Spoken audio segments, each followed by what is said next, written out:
Hello and welcome to my first video. I want to introduce you to Aubrey. Aubrey, could you please just tell us a bit about yourself before we start discussing? Sure. Hi, everyone. My name is Aubrey Williams, and I am a 27-year-old with Church syndrome. I live in I have my own apartment, and I work as an instructional assistant, which is another term for paraeducator, paraprofessional, at at a school for the blind. And I am excited that I have been invited to participate in this. And I think that Yasmin is awesome. Thank you. I think you're pretty awesome too, Aubrey. But Anyway, I'm very excited. So, just to get the ball rolling, I've got a few questions, and yeah. So I was just curious. So, today we're just talking about um school and sort of just about how that affects children with Charge syndrome. So we'll just Mhm. be discussing about our individual um, abilities and our experiences. Okay. And yeah, so I just want to start. So how did the early surgeries and hospitals stay impacting your ability to settle in the classroom? So I was thinking about this, and I think like when you have when you have a typical school experience, air quotes, right? You are always in the classroom, and then you might have extracurriculars after school, or you might like join um certain clubs or sports, and there's a lot of social interaction that goes into that, right? Like you and even like in the lunchroom, when you're having lunch, you're socializing. When you're in the classroom working on a project, you're socializing. And so not having being not in that environment as much due to hospital stays or surgery, or like I know I missed a few months in preschool because I got sick, and so I was like out of school for a while. And that means that you do not have the access to the social development that a child who is able to be in the present in the environment would have. And so I think that it put me behind socially as far as that goes, and also the this not a hospital stay, but because I am tube fed, and I had to be more tube fed at this time when I was a kid. I would have to go to the health room to do tube feedings, and so I would like this would be during lunchtime, right? So I wasn't in the cafeteria, and then I there was one that I would do like mid morning or like after lunch that would be taking me out of class for a little bit. And so I think another thing with that was I was always closer to the adults in my family and in the school and that I knew, because that was who I was around most of the time, right? My able-bodied peers, or my same age peers, I should say, I didn't have as much interaction with, and the interaction that I did have, I just felt very different from them, and so I had a really hard time making friends. I didn't really invite people over for sleepovers or have like that sort of the uh I guess you might call it like social gatherings and like development that some the other kids had that didn't have charge and that weren't absent because of hospital stays, or even just like they all of your energy is focused on staying alive and your health. And so, like, I didn't make, and I told I told an online friend of mine this a few weeks ago. So it's actually interesting that this question was brought up because what I said to her was we were talking about like knowledge of movies that like were popular around the time I was in high school and how like, a lot of times friends would go out to the movies with each other. That's a big social thing. And what I told her was that a lot of the reason that I didn't really like watch a lot of go out to do a lot of this stuff and maybe didn't know as much pop culture as some of the other people that I am now friends with do is that I just never really made that much of an effort to have friends. Like, because I was like, well, I was either like, well, they're not going to understand me anyway because I'm so different. I don't really have the energy. It just sounds like I don't want to open myself up to more bullying, which yes, I was bullied, but there was still the element of like I looking back now, I can see times where I maybe should have tried a little harder. Um, yeah. So I hope that answers that question. I feel like I kind of went on a No, tangent. that was great. That was actually really great. Yeah. Yeah, I think like similar to me, Mhm. I went to primary school in South Australia, so I'm originally Mhm. from South Australia, and Right. um in South Australia you often have this, it's called reception, which is basically like kids that are like age 5 will start Mhm. that and then they'll go on. And I was actually held back because I had so many surgeries Yeah. early on.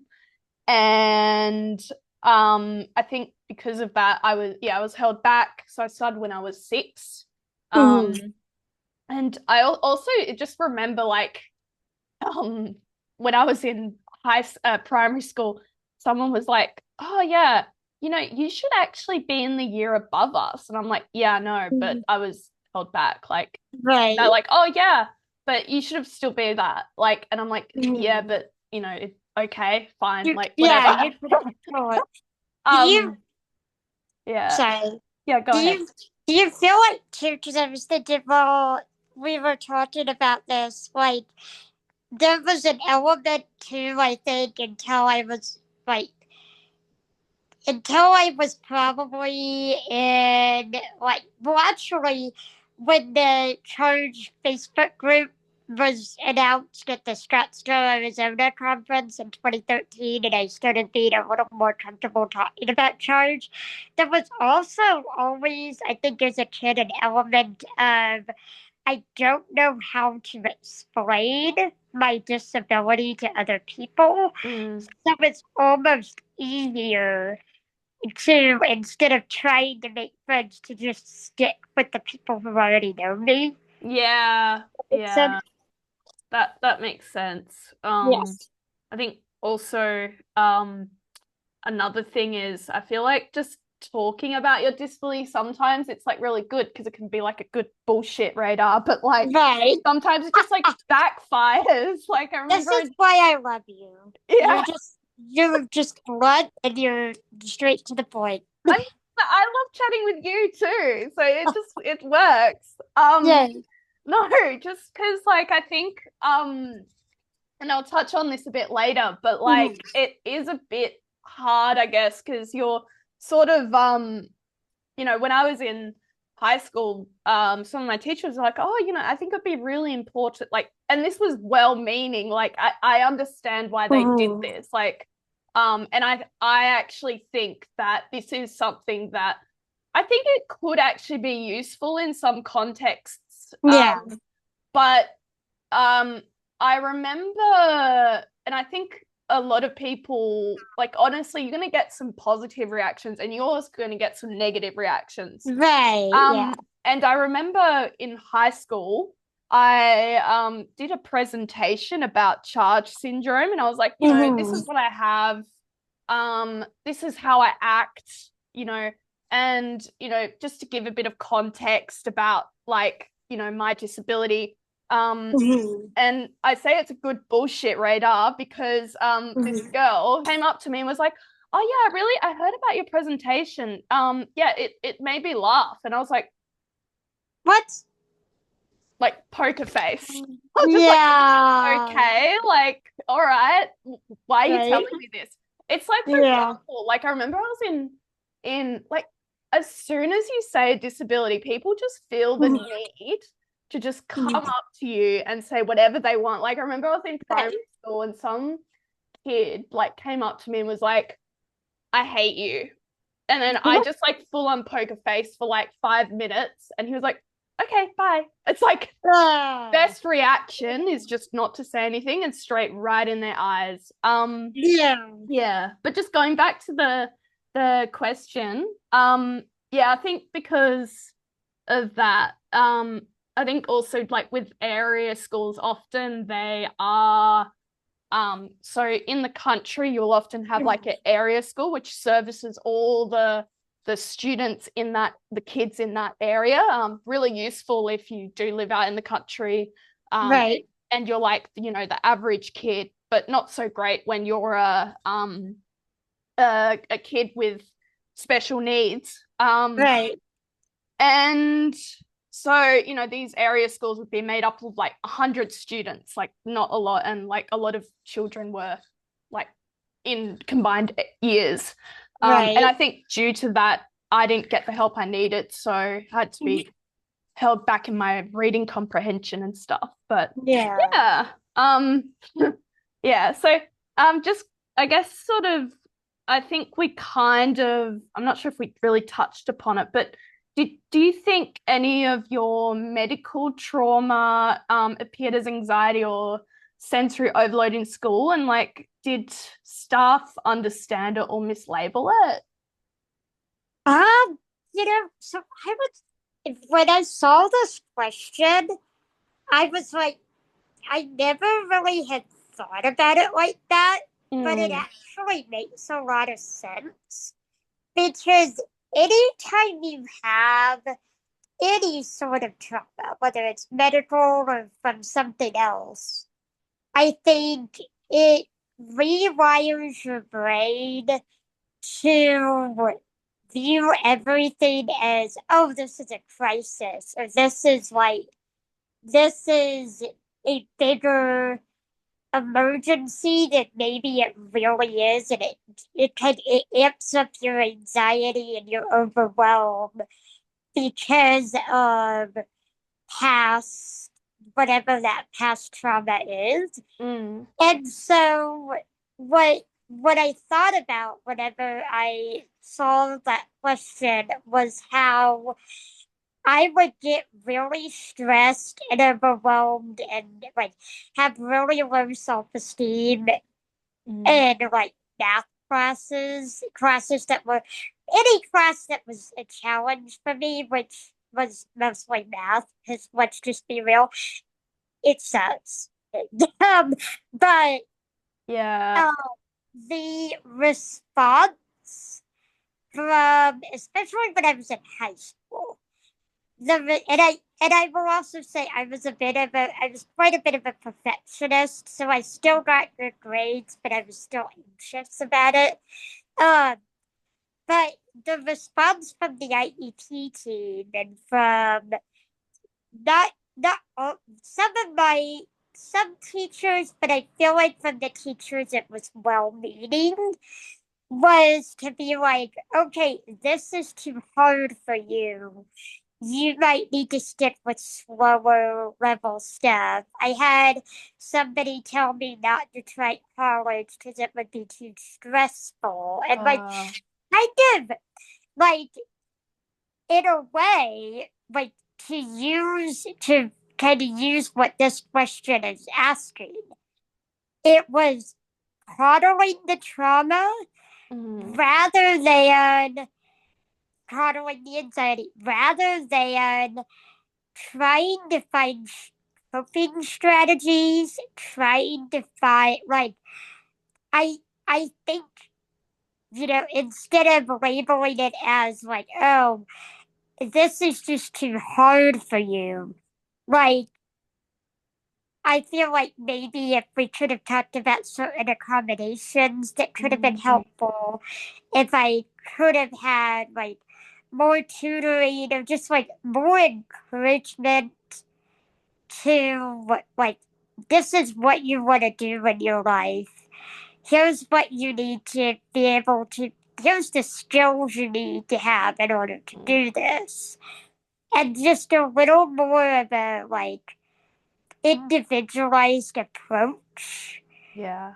to rather than just being like for whatever reason this is making you too emotional so we shouldn't do it because Mm, that impairs like no matter what your trauma is that is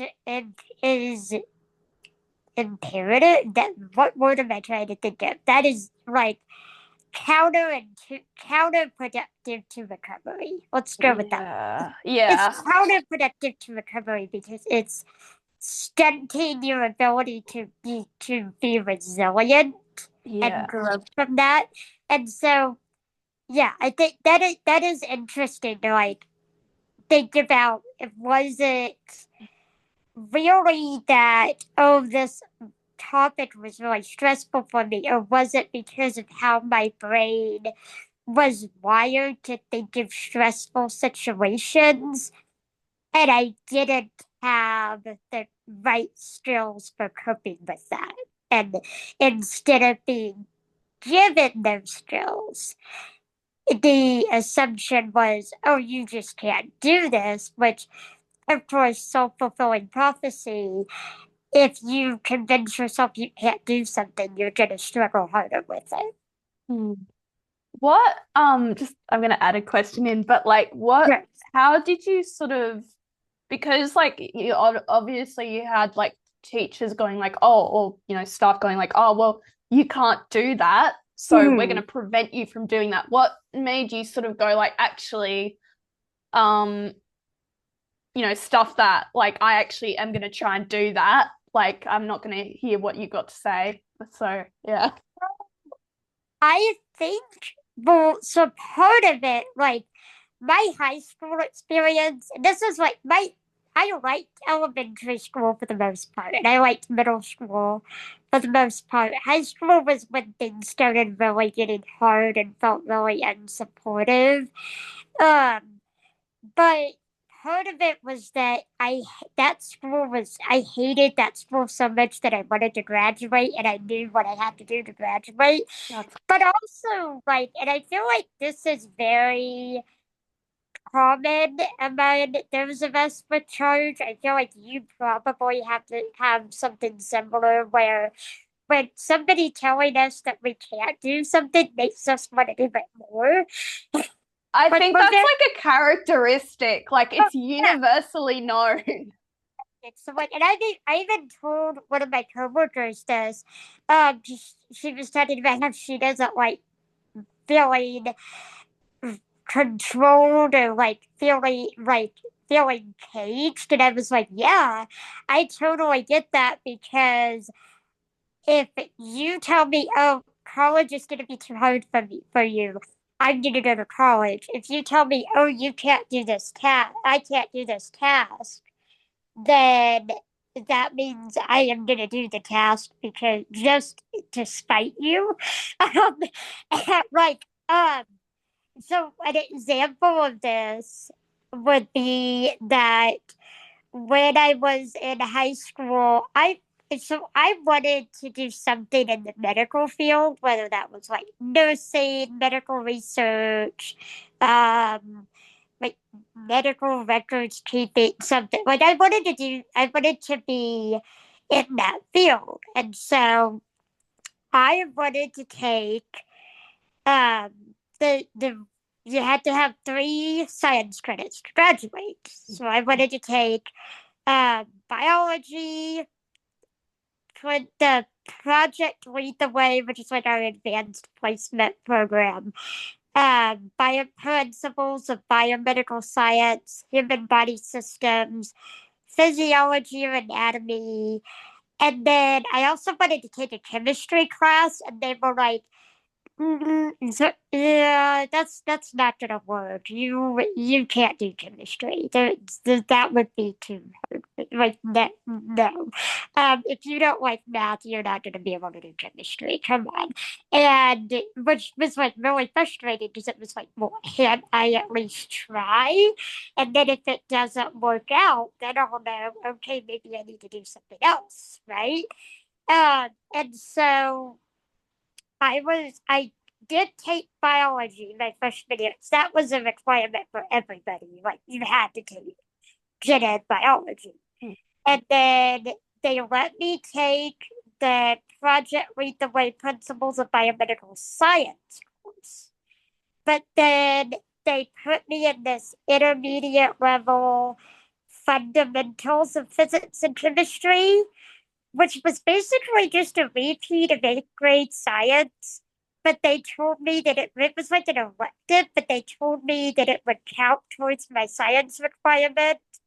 And then they let my, I guess it was my junior year, they let me take human body systems, which was not, that would have been, so that was the third course in the Project Lead the Way course. I never took physiology and anatomy. Mm. Uh, but they, but the year that I graduated, I, the, my advisor, she was the counselor that was going over graduation requirements, was like, going through the list to make sure I had met everything, and she got to the science section, and she was new. She wasn't the same counselor that had been there for the first 3 years.